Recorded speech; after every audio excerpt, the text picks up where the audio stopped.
আত্মার মাগফিরাত কামনা করছি। শহীদ হয়েছেন তাদের সকলের প্রতি শ্রদ্ধা জানাচ্ছি। বাংলাদেশে গণতান্ত্রিক আন্দোলনের যারা প্রাণ দিয়েছেন তাদের প্রতি আমি শ্রদ্ধা জানাচ্ছি। বিগত 24 এর ছাত্র গণ-অভ্যুত্থান ফ্যাসিস্ট সরকারকে উৎখাতের যে আন্দোলনে যারা শহীদ হয়েছেন তাদের প্রতি আমি আমার শ্রদ্ধা জানাচ্ছি।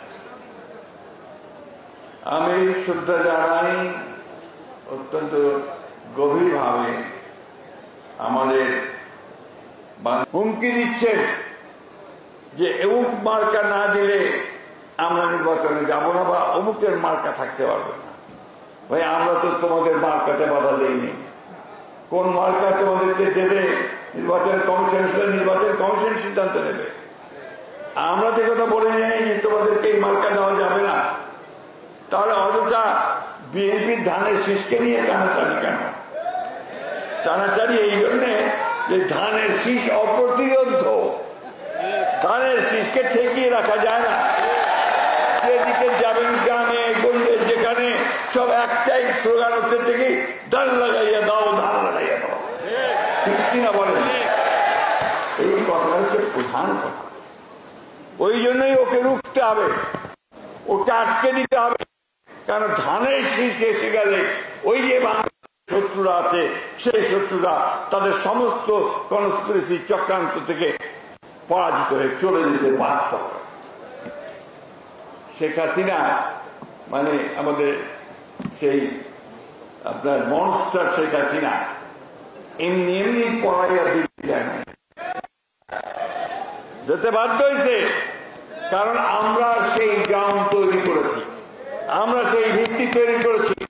দীর্ঘ 15 বছরের সংগ্রাম দিয়ে, বুকের রক্ত দিয়ে লড়াই করে সেই রক্ত আমরা সুন্দর করেছি। সুতরাং কেউ যদি আমাদেরকে প্রশ্ন করে, কোশ্চেন করে, এই কথাটা স্পষ্ট করে বলতে পারবেন, জোর গলায় বলবেন গণতন্ত্র আমরা এনেছি, সংস্কার আমরা এনেছি, এই গণতন্ত্রকে প্রতিষ্ঠিত করব আমরাই, এবং এর জন্য প্রয়োজন হলে আবারও বুকের রক্ত দিয়ে আমরা গণতন্ত্র করব। বন্ধুগণ, কয়েকদিন লাফালাফি করলেই গণতন্ত্র হয় না। গণতন্ত্র করতে হলে অনেক অভিজ্ঞতা দরকার, অনেক ত্যাগ দরকার, মানুষের জনগণের একদম কাছে যাওয়া দরকার। বিএনপি সেই পার্টি যে পার্টি মানুষের কাছে যাওয়া পার্টি। গণতন্ত্রের জন্য এই পার্টির সঙ্গে মানুষের একটা সম্পর্ক আছে। শহীদ প্রেসিডেন্ট জিয়াউর রহমান সেই নেতা যিনি রাস্তায় গাড়ি থেকে নেমে বৃদ্ধার গৃহে গিয়েছিলেন, ঘরে গিয়েছিলেন, এবং এক বৃদ্ধা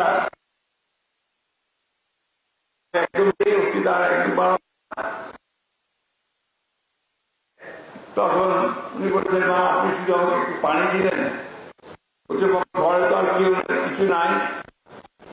তিনি বললেন, নাই কেন? একটা পেঁপে গাছ লাগাননি কেন? একটা পেঁপে গাছ থাকলে তো আপনি আমাকে পেঁপে দিতে পারতেন। লাগাননি কেন? কলা গাছ থাকলে আমাকে কলা দিতে পারতেন। এইভাবে জিয়াউর রহমান প্রতিটি ঘরে ঘরে ঘুরে বেরিয়েছেন।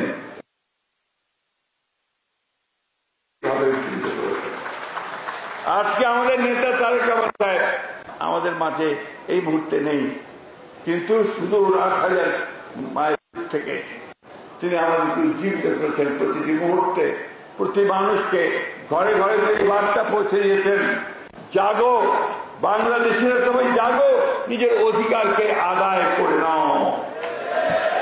আমরা সেই অধিকার আদায়ের পথে চলেছি। এই পথকে বাধাগ্রস্ত করছে অনেকেই, বিভিন্ন রকম তুলছে কথা। আমরা খুব পরিষ্কার করে বলতে যাচ্ছি, সংস্কার আমরা এনেছি, আমরাই করব, এবং সংস্কার একটা চলমান প্রক্রিয়া, চলতেই থাকবে। সুতরাং তার সঙ্গে বিএনপিকে জড়িয়ে অযথা মিথ্যা প্রচার করে লাভ হবে না। আরেকটা কথা পরিষ্কার বলতে চাই, এই 4 ফেব্রুয়ারিতে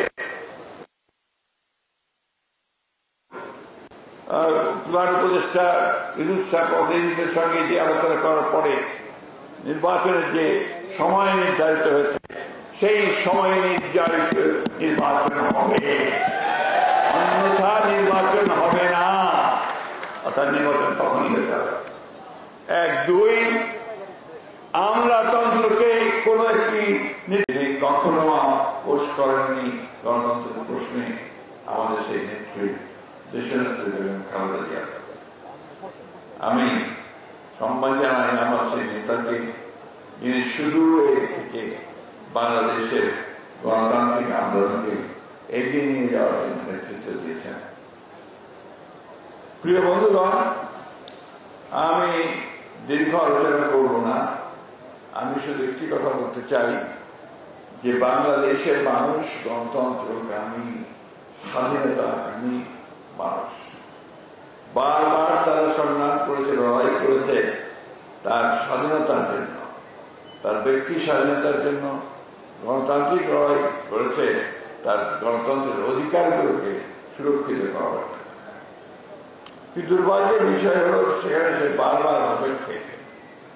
যতবারই হোঁচট খেয়েছে এই দেশের মানুষ কিন্তু রুখে দাঁড়িয়েছে এবং আন্দোলনের মধ্য দিয়েই, সংগ্রামের মধ্য দিয়ে সে বিজয় অর্জন করেছে।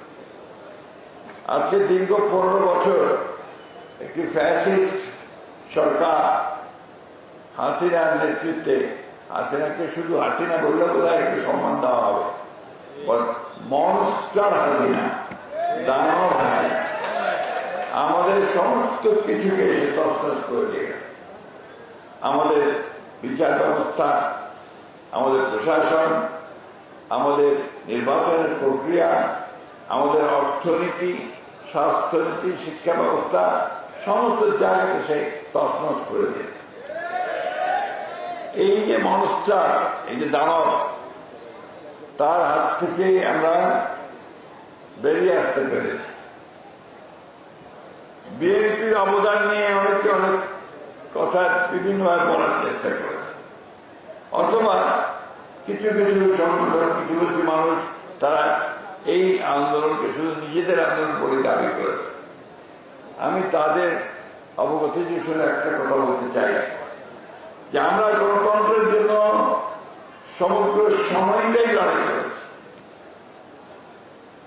নিশ্চয়ই এই যে আজকে যেই জন্য আপনারা বসেছেন যাকে স্মরণ করবার জন্য, সেই আন্দোলনও ছিল কিন্তু গণতন্ত্রের জন্য আন্দোলন, স্বৈরাচারের বিরুদ্ধে আন্দোলন, অর্থাৎ একটা গণতান্ত্রিক ব্যবস্থাকে প্রতিষ্ঠা করবার জন্যই তখন ছাত্র জনতা সেদিন সেইভাবে রাস্তায় নেমে এসেছিল।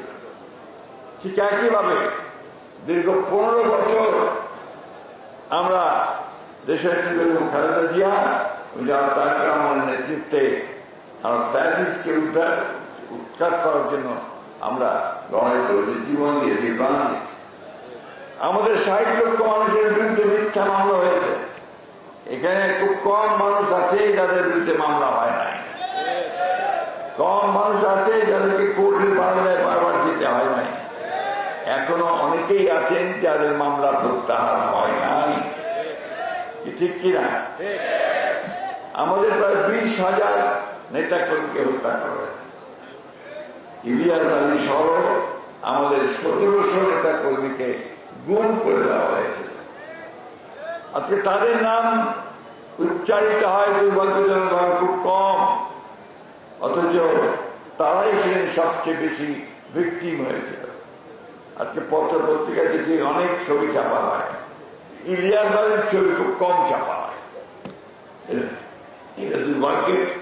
আমি মনে করবো যে আমাদের মিডিয়া এই বিষয়টাতে বস্তুনিষ্ঠ সাংবাদিকতা করবে।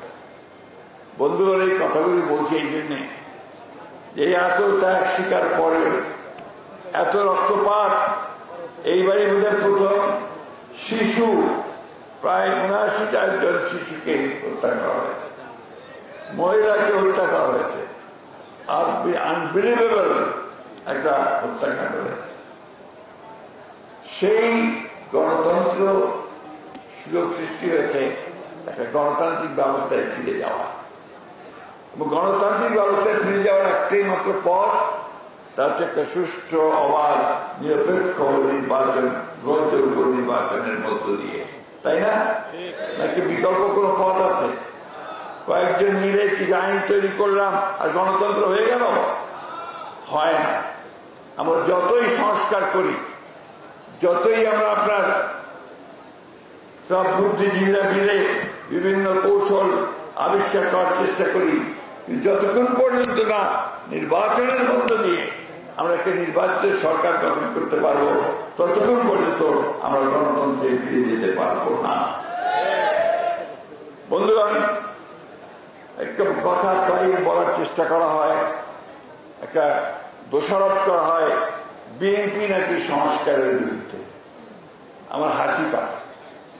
এই জন্য হাসি পায় যে বিএনপির জন্মই সংস্কারের মধ্যে দিয়ে।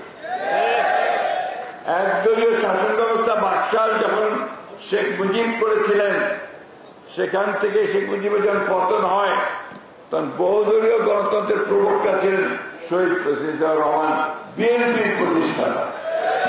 সুতরাং বিএনপির জন্মই তো আপনার এই গণতন্ত্র থেকে, সংস্কার থেকে, একদলীয় শাসন ব্যবস্থা থেকে বহুদলীয় শাসন ব্যবস্থায়। বিএনপি এই দেশের শহীদ প্রেসিডেন্ট জিয়াউর রহমানই সেদিন সাংবাদিকদের সংবাদপত্রের স্বাধীনতাকে ফিরিয়ে দিয়েছিলেন। তার আগে আওয়ামী লীগ সমস্ত সংবাদপত্র নিষিদ্ধ করে দিয়ে মাত্র 4টা সংবাদপত্র রেখেছিল সরকারের নিয়ন্ত্রণে। এটাও বিএনপির অবদান। দেশের খালেদা জিয়া সেদিন সেই প্রেসিডেন্সিয়াল ফর্ম অফ গভর্নমেন্ট থেকে পার্লামেন্টারি ফর্ম অফ গভর্নমেন্টে নিয়ে এসেছিলেন, সংসদীয় গণতন্ত্রে নিয়ে এসেছিলেন। তিনি সমস্ত সংবাদপত্রকে মুক্ত করে দিয়ে আকাশ সংবাদ, যেটা আপনার মিডিয়া বলি আমরা, যে ইলেকট্রনিক চ্যানেলকে, সেগুলি তিনি সামনে নিয়ে এসেছেন। এবং অর্থনীতির যে মূল সংস্কার, সেই সংস্কারটি শুরু করে ফেলেছেন শহীদ প্রেসিডেন্ট জিয়াউর রহমান। তিনি কৃষিতে খাল খননের কর্মসূচি, উচ্চ ফলনশীল বীজ, এই বিষয়গুলো নিয়ে এসে কৃষিতে একটা বিপ্লব ঘটিয়েছিলেন। ঠিক একইভাবে আমাদের গার্মেন্ট শিল্পকে শুরু করে আমাদের দেশে বিপ্লব একটা শুরু করেছিলেন এবং মহিলাদের কর্মসংস্থান সুযোগ সৃষ্টি করে দিয়েছিলেন। তার আমাদের এই বিদেশে আমরা শ্রমশক্তি রপ্তানি করতে শুরু করেছিলাম, অর্থাৎ তিনি এই সংস্কারগুলো নিয়ে এসেছেন। তো এইগুলোকে তারা সহজে স্বীকার করতে চায় না। But that's the truth. ইতিহাস সেই কথাই বলে, এই কথাটা বারবার করে আমাদেরকে তাদেরকে মনে করিয়ে দিতে হবে।